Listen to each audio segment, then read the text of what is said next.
Hi, this is Mary Greendale with another edition of Just Thinking. It's another novel edition, I should say, due to the novel virus that we have going around. Today we are doing one that is in Town Hall, in the Selectmen's meeting room or Select Board's meeting room.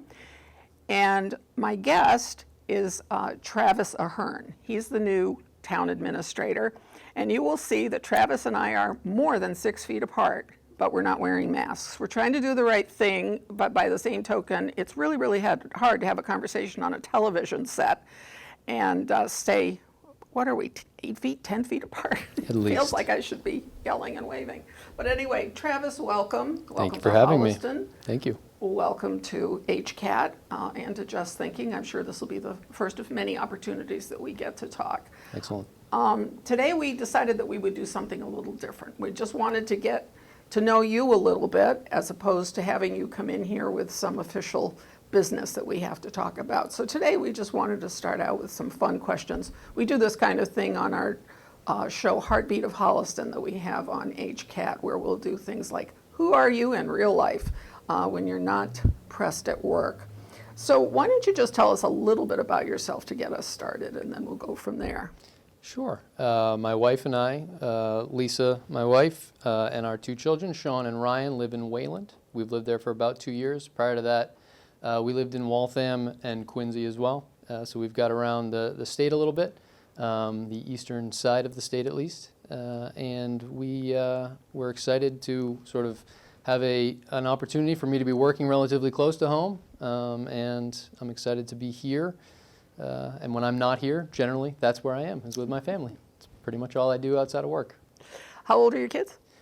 My oldest will be 4 around Halloween, and my youngest is about 1.5. Whoa. Yeah, well, Young. Yeah, very young, and they're the most fun. They're the most fun at those stages, so enjoy it. They exhaust you, but enjoy it anyway. So looking a little bit back in history, where'd you grow up? I grew up in the city of Newton. I went to Newton South High School, not the Newton North that was in the news for having Olympic-sized swimming pool and blowing up the MSBA's process. Newton was a great place to grow up. My brother still lives there, so we go there quite a bit. But my wife and I were looking for more space, which is how we ended up in Wayland, and also hearing about Holliston because of what we were looking for a property. Good. So just a frivolous question. What do you like to read?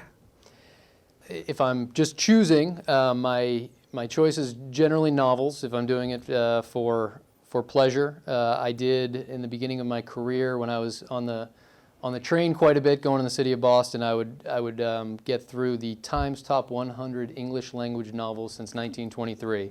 I got through about 70 of them in the 4 years that I worked at State Street, just on the train for hours a day. And I'd like to finish that list at some point, although my reading has now got a little bit more on the professional side, so I don't get the novels as much. But when I choose to read, that would be my choice. Interesting. Not a lot of men like to read novels. I find that, anyway, in my neck of the woods, but that's great. Do you have a favorite among those, just out of anything just jumped to mind? The favorite one that I took off of that list was Rabbit Run by John Updike. Yeah. I've reread that a couple times because I liked it. And there was actually another book that followed it as well, which I didn't like as much, but. So, yeah, you can't hit a home run with all of those, I suppose. No. So, what do you like to eat? Favorite foods? My wife and I like Thai food. We finally got out recently. It's been a while since people have been able to go out and eat freely, Sure. but we got some grandparent help with the children, and we went out, got some Thai food. That would be our general choice, but, you know, if you can get out now, anything is preferable, but Thai food is our choice. Yeah, it is tough finding a place to go to now. So, if you're going on vacation, do you like to go to the mountains and do woodland hikes, or do you prefer to go to museums and points of interest like that? We're outdoors people. My parents have retired to the Berkshires, so we go out there quite a bit. We used to go to the Cape quite a bit. As our children get older, I assume it'll probably be a split between those two, but when we're outside, that seems to work for everybody, so we focus on that. And, you know, hiking will be progressing as our children get older and can walk a little bit by themselves. When you have to carry them, it makes it difficult to hike. It's not as much fun. Absolutely. Yeah. Have you done Mount Greylock? We were recently at Mount Greylock for my mother's retirement. We were at Bascom Lodge, which had just reopened, Gorgeous place. sort of partially, and so that was great. Yeah, we were out there probably 2 weeks ago. All right, and where do they live in Berkshire? North County? Right near Tanglewood. Yeah, nice. Yeah. South County. Okay, I love it out there. I grew up in Springfield and spent a lot of time in Berkshire County. Yeah. So, in high school, what were your favorite subjects? So the thought of all of high school, probably what I excelled in was mathematics. That was how I, probably end up in finance overall in my career. But there was a government course that was sort of introduced my senior year that I really enjoyed as I went to a liberal arts college, Hobart College. That led me down a path of political science that I started with, that then went into public policy, which is what I focused on in my undergrad. But I think that course that I took senior year at Newton South on governance focused mainly on the federal government, because that is more of generally has more hot button issues for high school kids. This was at the end of the first term of the Bush administration. That led me down a path in college that then I've continued on after that. So what about college? Was there something that pops out to your mind as something that was really a favorite? So college, once I went on that path with political science and public policy, I got a few different opportunities that I really enjoyed. One was study abroad in Galway, Ireland. What we did there was a sort of an economics focus. It was tracking the progression of Ireland from the famine through the EU, essentially, right? Changes in population and demographics. And that was a great sort of course in economics, but also an experience. The other thing I focused on in college was trying to pursue internships, and two of them that sort of also led me down various paths were one in the governor's office. At the time, that was Governor Romney, and it was constituent services answering the phone. When you call the governor's office, you get a 19-year-old kid. I don't know if everybody knows that, but that's the reality. Often, yes. Now, generally I may be forwarding that call, but that is the process. And so I did that program through the governor's office, unpaid. Then went to Ireland, sort of came back without money. Was looking for another internship the next year through the political science and public policy departments. I ended up actually at State Street Bank, sort of economics. Tie in there, had an internship there that was paid, luckily. So at the end of my college experience, I sort of had those two experiences in my back pocket. Then, using the governor's office experience, looked to go into public service. Got a job offer, I think, from Barney Frank's office in Newton. It would have paid probably $20,000 a year, or a job offer from State Street where I'd interned for double that, and so the beginning of my career after college sort of went that path. I took the higher paying job and then up at State Street. Relatively quickly in State Street's experience, I realized that was not my future, but it was following the '08 crash, so I wasn't really going to find another job. So what I did was pursue further education, and that was the MPA program at Northeastern with former Governor Dukakis, and then that led me down the path of public service from there. So the undergrad experience was the courses that I enjoyed were more experiences in terms of the study abroad program, and then also they had a focus on internships, which really sort of led me down multiple paths. That's a great opportunity, a series of opportunities there. Yeah. Good for you. Do you have ancestry that's from Ireland? I do. So that was interesting. I had been to Ireland before that program to meet the long-lost cousins and all of that in County Mayo, and then this program's design was to sort of start at the National University of Ireland at Galway, but we hit pretty much every county, including Northern Ireland, over the course of the program. That's super. Yeah, it's super, great. Super. So looking back to the people that you crossed paths with, who do you think influenced your life the most? Or it doesn't have to be the most, but one or two people. Absolutely. In terms of public service, when I was young, probably 8 or 9, my mother was appointed a administrative law judge for the Department of Industrial Accidents, think workers' comp, those types of cases. She then continued on about 10 years ago, and so she was appointed on the Weld administration for that position, and then she was appointed under the Patrick administration as a district, a criminal law judge, and she was in Framingham until recent retirement. So her public service and involvement at the State House really got me interested, as well as that course I referenced at Newton South in governance. So she's a big part of why I've pursued public service. My first experience in municipal government was the town of Weston. The town manager there, Donna Vanderklok, has really inspired me a lot, as well as the finance director there at the time, Sarah Johnson, who's been a mentor of mine. And I've met a lot of great people along the way, but those are three that I would probably reference the most. Interesting. Yeah. Well, your mother sounds like she's had an interesting experience or experiences over that career. Yeah, and so retirement is mandatory in that position, so now that's over. Yeah, well, there's some advantages to that. Absolutely. Some advantages to that. So, okay, so public arena, public entertainment, that kind of universe of people. Is there anybody that stands out that you admire in that environment? Fascinated by, I could probably think of a few. In terms of admiring, I would probably say whenever there's a subject that the Obamas seem to weigh in on, my wife and I will generally drop what we're doing to listen to that perspective. Otherwise, in the public arena, there seems to be a lot of people who are famous because they're famous. So I generally tune a lot of it out.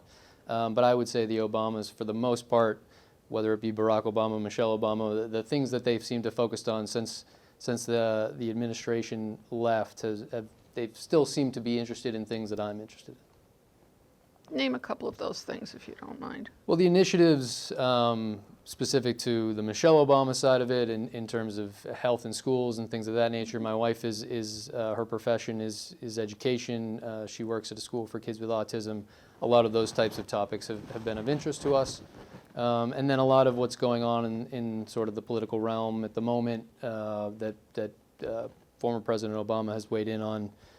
Generally, I find him to be a calming influence that can sort of set the tone in those conversations, and I find it helpful when he will weigh in on those.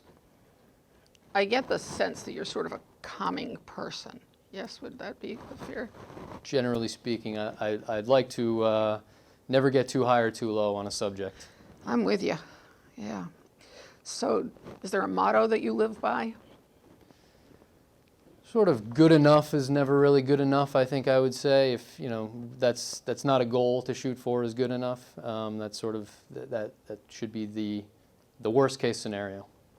Interesting. Yeah. Good enough is the worst case scenario. I like it. Yeah. Sort of an adaptation. An adaptation, but it works for me. Yep. All right. So, are you a sports fan? I am. Are you? I played football and lacrosse at Newton South. Played rugby, though Ouch. a little bit of a discombobulated rugby club at Hobart College, and now I watch all the major Boston teams.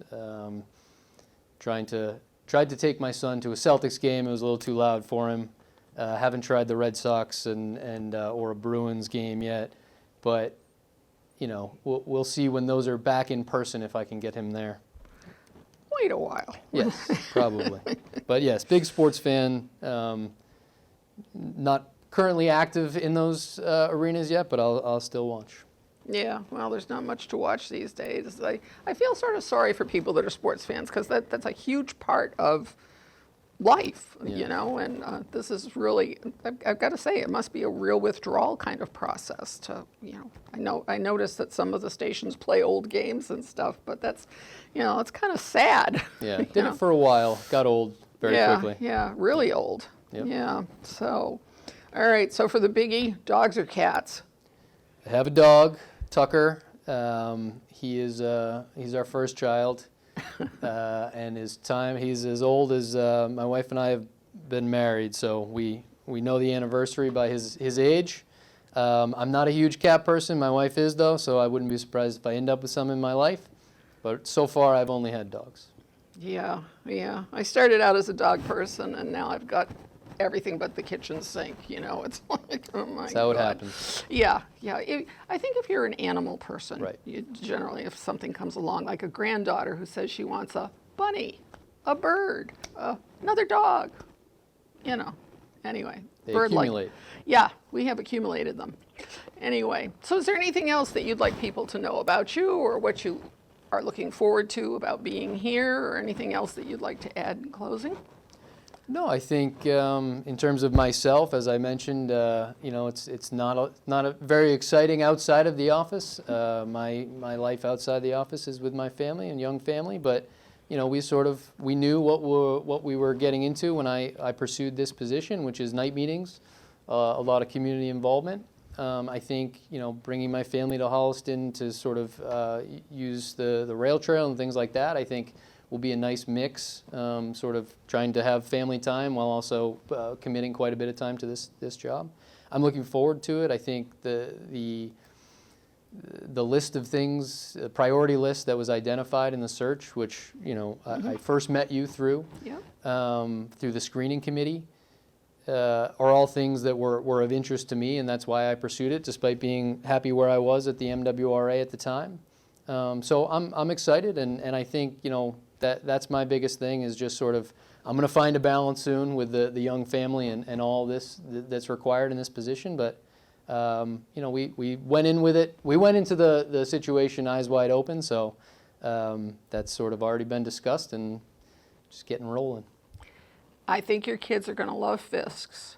Okay. So that will be, I guarantee you, that will be the thing that your kids will say, are you going over to Holliston? Can we go to Fisk's? Because that is the place to be. You probably haven't been there, because I've seen it. Whatever. I mean, normally it is the place to be, and every kid in town knows about it and always has. I've been here a long time, and nothing's different. The store itself has changed a lot, but still, kids still want to be there because it's kid-oriented, and they have lots of events that they used to have lots of events, you know, where kids would come in and make silly putty or sticky stuff or whatever, and then so there was always something for kids going on there. So someday your kids will be grateful that you decided to take this job. Very good. All right. Well, again, welcome, and thank you for joining me. And let's do this again when we have more serious Absolutely. issues that we need to tackle. I know there's a lot on your plate right now. So thank you. Thank you. All right, folks, that one was sort of a quick and interesting and just light and frivolous, I know, but I wanted everybody just to sort of get a feel for who this guy is. And we all know that we're in transition. We're in transition here and up at the schools, and I personally appreciate the fact that we have a very calm town administrator. Everything's going to be nice and calm. It's going to be cool. Everything's good. I'm looking forward to this. So anyway, thank you, folks, and we'll see you next time. Take care.